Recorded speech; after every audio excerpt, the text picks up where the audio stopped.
Hi, good day. I'm Christy De Castro. For this video, we are talking about the Mimaropa region, which is Mindoro, Marinduque, Palawan, and Romblon.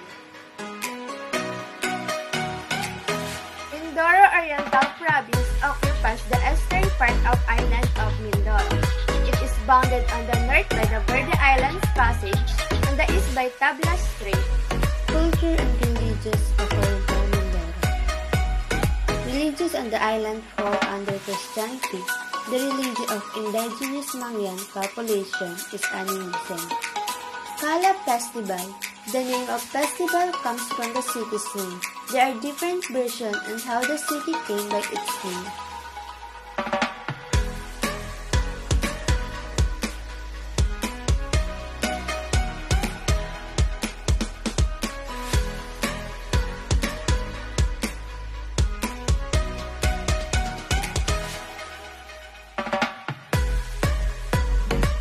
Marinduque is an island province in the Philippines located in southwestern Tagalog region or Mimaropa. Formerly designated as Region 4B, its capital is the municipality of Buwak. Marinduque lies between Tayabas Bay to the north and Sibuyan Sea to the south. The island province of Marinduque is most known for its Luzon tradition of Mariones Festival.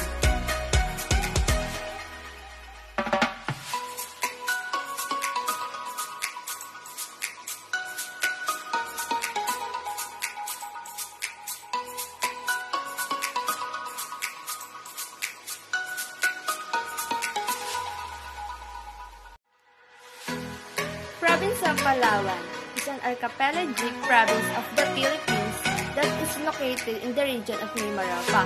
It is the largest province in the country in terms of total area of jurisdiction. Palawan is an amazing place because of the diversity of the culture there. Most of these cultures are of Asian origin, but there are also African and Spanish culture in the area.